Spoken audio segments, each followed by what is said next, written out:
जय श्री राम, राधे राधे। तो मित्रों, आज हम बात करेंगे श्रीमद् भागवत महापुराण के तृतीय स्कंद के 18वें अध्याय की। कैसे हिरण्याक्ष के साथ वराह भगवान का युद्ध हुआ और वराह भगवान ने हिरण्याक्ष को कैसे पछाड़ा और एक ही मुक्के में कैसे मार डाला। तो वीडियो को पूरा देखें और वीडियो को शेयर सब्सक्राइब जरूर करें। इस प्रकार मैत्रेय मुनि जी कहते हैं, तात वरुण जी महाराज को ये बात सुनकर वो मनोन्मत्त दैत्य बड़ा प्रसन्न हुआ। उसके साथ इस कथन पर, तू अपने हाथों से मारा जाएगा।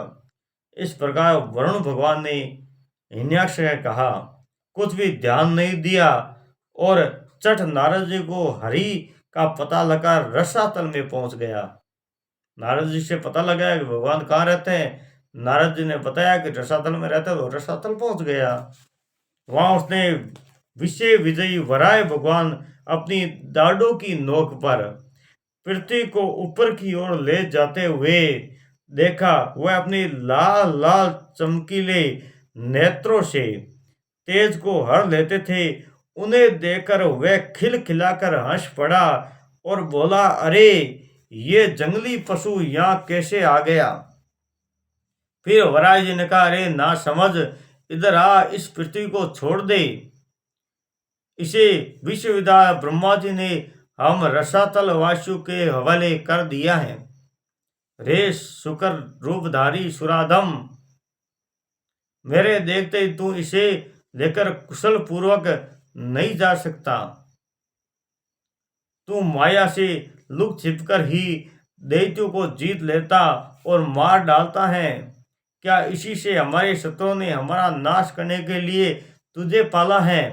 मूढ़, तेरा बल तो योग माया ही है और कोई पुरुषार्थ मुझ में थोड़े ही है।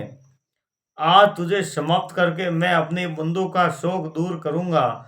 जब मेरे हाथ से छुटी हुई गदा से प्राण से सिर फट जाने के कारण तू मर जाएगा, तब तेरी आराधना करने वाले जो देवता और ऋषि हैं, वो सब के सब जड़ कटे हुए वृक्षों के भांति स्वयं ही नष्ट हो जाएंगे। इस प्रकार हिरण्याक्ष ने कहा। वराह भगवान सब हिरण्याक्ष भगवान के दुर्वचन बाणों से छेद जा रहा था, परंतु उन्होंने दाढ़ की नोक पर स्थित पृथ्वी को भयभीत देखकर वो चोट सह ली तथा जल से उसी प्रकार बाहर निकाल आए जैसे ग्राह की चोट कहकर हाथिनी सहित गजराज। जब उनकी चुनौती का कोई उत्तर न देकर वह जल से बाहर आने लगे, तब ग्राह जैसे गज पीछा करता था, उसी प्रकार पीले केश और तीखी दाढ़ों वाले उस दैत्य ने उसका पीछा किया तथा वर्ष के समान कड़क कर वह कहने लगा, तुझे भागने की लज्जा नहीं आती। सच है, असदय पुरुषों के लिए कौन सा काम करने योग्य है।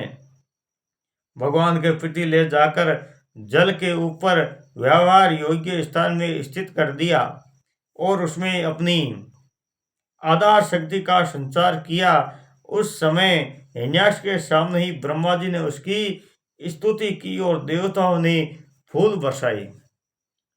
तब श्री हरि ने बड़ा भारी गदा लिए अपने पीछे से आ रहे हिरण्याक्ष से, जो सोने के आभूषण अद्भुत कवच धारण किए था तथा उसके मुकुटवासियों से निरंतर मर्माहत करा था, अत्यंत क्रोधपूर्वक हंसते हुए कहा। श्री भगवान ने कहा, अरे सचमुच ही हम जंगली जीव हैं, जो तुझ जैसे ग्राम सिंह कुत्तों को ढूंढते फिरते हैं। दुष्ट वीर पुरुष तुझे जैसे मृत्यु पाश में बंधे हुए अभागे जीव को आत्म सलाह घा पर ध्यान नहीं देते।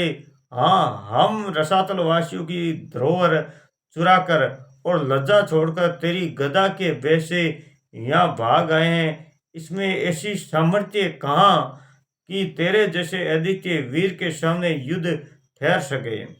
फिर भी हम जैसे तैसे तेरे सामने खड़े हैं। तुम जैसे बलवान से वैर बांधकर हम जा भी कहाँ सकते हैं। तू पैदल वीरों का सरदार है, इसलिए अब निसंग होकर उधेड़ बुन छोड़कर हमारा अभिष्ट करने का प्रयत्न कर और हमें मारकर अपने भाई बंधु के आंसू पहुंच। अब इसमें देर न कर, जो अपनी प्रतिज्ञा का पालन नहीं करता वो असभ्य है, भले आदमियों में बैठने लायक नहीं है। मैत्रेय जी महाराज कहते हैं, विदुर जी, जब भगवान ने रोष से उस दैत्य इस प्रकार खून उपवास और तिरस्कार किया, तब वह पकड़कर खिलाए जाते और सर्प के समान क्रोध से तिलमिला उठा। वह खींचकर लंबी लंबी सांसें लेने लगा। उसकी इंद्रियां क्रोध से शुद्ध हो रही थी। उस दुष्ट दैत्य के बड़े वेग से लपककर भगवान पर गदा का प्रहार किया, किंतु भगवान ने अपनी छाती पर चलाई हुई शत्रु की गदा का प्रहार को कुछ टेढ़े होकर बचा लिया। ठीक वैसे ही जैसे योग सिद्ध पुरुष मृत्यु के आक्रमण से अपने को बचा लेता है, फिर जब वह क्रोध से होठ दबाता अपनी गदा लेकर बार बार घुमाने लगा, तब श्री हरि कुपित होकर बड़े वेग से उनकी ओर झपटे। सौम्य समभाव विदुर जी, तब प्रभु ने शत्रु की दाई भौं पर गदा की चोट की, किंतु गदायु से कुशल हिरण्याक्ष ने उसे बीच में ही अपनी गदा पर ले लिया। इस प्रकार श्री हरि ने हिरण्याक्ष एक दूसरे को जीतने की इच्छा से अत्यंत क्रुद्ध होकर आपस में अपनी भारी गदाओं से प्रहार करने लगे। उस समय इन दोनों में ही जीतने की होड़ लग गई।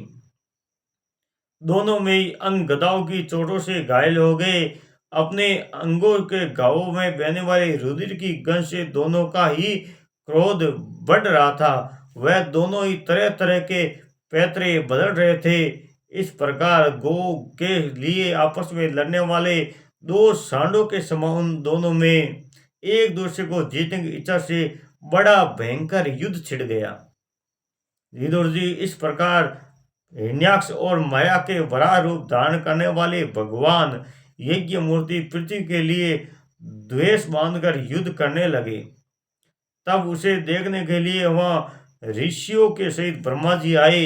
हजारों ऋषियों से घिरे हुए जब उन्होंने देखा कि वह बड़ा शूरवीर है, उससे भय के नाम भी नहीं है, वो मुकाबला करने में समर्थ है और उनके पराक्रम को चूर्ण करना बड़ा ही कठिन काम है, तब वह भगवान आदि शुक्ररूप नारायण से इस प्रकार कहने लगे। श्री ब्रह्मा जी ने कहा, देव, मुझसे वह वर पाकर यह दुष्ट दैत्य बड़ा प्रबल हो गया है। इस समय वह आपके चरणों की शरण में रहने वाले देवताओं, ब्राह्मणों, गोवों तथा अन्य निरपराध जीवों को बहुत ही हानि पहुंचाने वाला, दुखदायी और भयप्रद हो रहा है। इसकी जोड़ का और कोई योद्धा नहीं है, इसलिए ये महाकपट अपना मुकाबला करने वाले वीर की खोज में समस्त लोकों में घुस रहा है। ये दुष्ट बड़ा ही मायावी, घमंडी और निरकुश है। बच्चा जिस प्रकार क्रुद्ध हुए सांप से खेलता है, वैसे ही आप इसके खिलवाड़ न करें।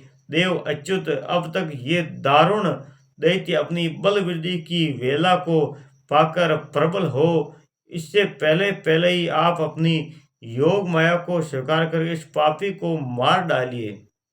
प्रभु, देखिए, लोगों को श्रृंगार करने वाली संध्या की भयंकर वेला आना ही चाहती है। सर्वोत्तम, आप उससे पहले ही इस असुर का मारकर देवताओं को विजय प्रदान कीजिए। इस समय अभिजीत नामक मंगलमय मुहूर्त का योग आ रहा है, अतः अपने सुहृद हम लोगों को कल्याण के लिए शीघ्र ही इस दुर्जय दैत्य को निपट लीजिए। प्रभु, इसकी मृत्यु आपसे ही हाथ बंधी है। हम लोगों के बड़े भाग्य हैं कि ये स्वयं ही अपने काल रूप आपके पास आ पहुंचा है।